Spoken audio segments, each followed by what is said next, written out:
What's happening, guys? This is Graham Love from Rampage Barbecue. Today we are going to speak to you about dirty fire versus clean fire. Right. So, and I'm not talking about the dirty fire to where you put in way too much wood, you've got crappy charcoal. That's a whole nother different animal. I'm talking about when you have clean fuel and you intentionally run a dirty fire, like I am doing right now. Now, what I mean by dirty is I mean that we're intentionally getting a little bit of smoke, extra smoke.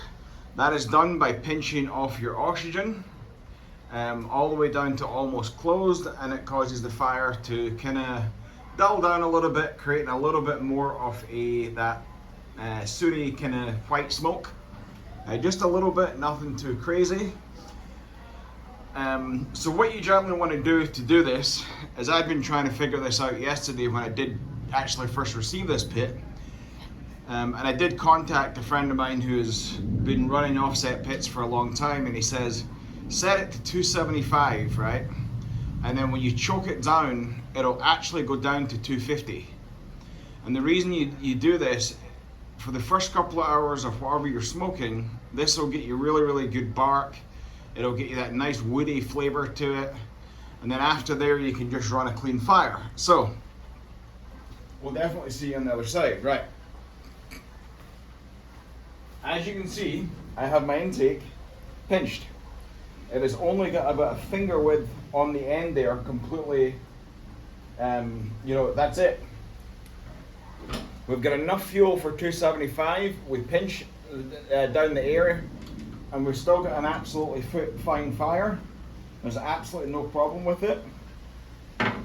It's actually the most economical way to run a smoker. You will get a lot more carousel in this creation, but you can actually run like this. I've seen people do it.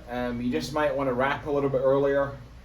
If your fuel's too wet, you definitely don't want to do this, because you can really get a lot of carousel build up on the inside of your cooker. Absolutely fantastic. We're no possible rush of possibly this fire dying, because this pit is built so well. And that's some crack of lightning. So you see a lot more smoke coming out. That burns your eyes a lot more. So what we'll now do is we're going to show you how to do this. Take a log, one that you've not preheated yet, like this one. Open it up.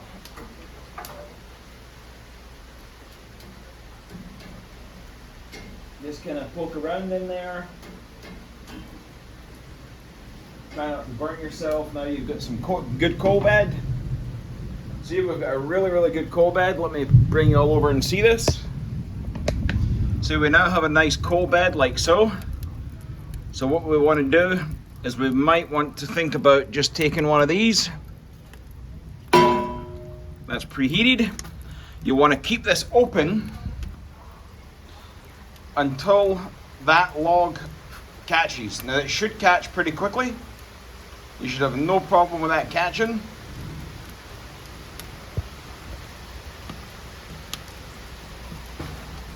See, we're now starting to catch. And we go ahead and shut her down. So that's how I maintain my fires. Very simple, works really well. It should stay pretty much similar there. We will back off. When we start running a clean fire, we'll readjust by letting the coal bed kind of burn down a little bit, and then just adding a log, and then we'll run a perfectly clean fire throughout the rest of the cook. So there you go, guys. As promised, there is your fire management video. I have nothing on the pit right now,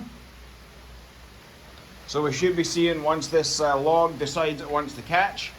Yes, see, we're now starting to see some smoke. We should see a lot more, slightly dirtier smoke than we would normally see.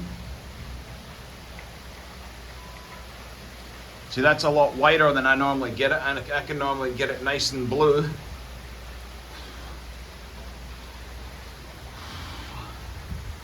Now, I would have to say that I am not an expert at running these. This is just what I observed on my first cook. See, we're running a lot slower, kind of wider fire.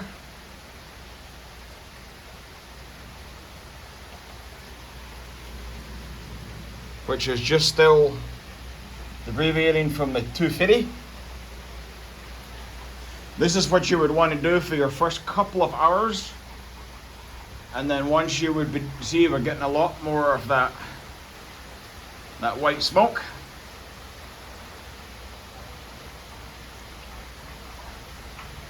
The one thing I have noticed is when I run my pellet cookers, I don't get a lot of flies, like outside my lanai. But when you actually run your stick burner and you're running it clean, damn near 500 flies appear for the party.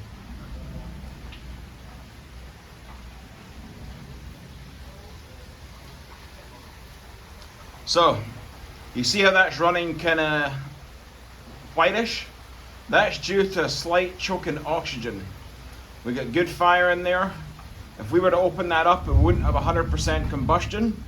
But what we're going to do is I'm going to show you how fast this pit reacts. Watch this. So we're just going to take that. We're going to slide it open to a quarter. That's what I would normally run at. You see the smoke sped up a little bit. You see the white starting to break up. And that will definitely clear up. It's already starting to clear up, as you can see, as it empties out the chamber and re-oxygenate the fires. Now this will bump up the temperature just a little bit when you're starting to head towards your clean fire, or clean air fire, as they say, and we're actually starting to already clear up. The smoke is getting clearer. The temperature might stay pretty consistent.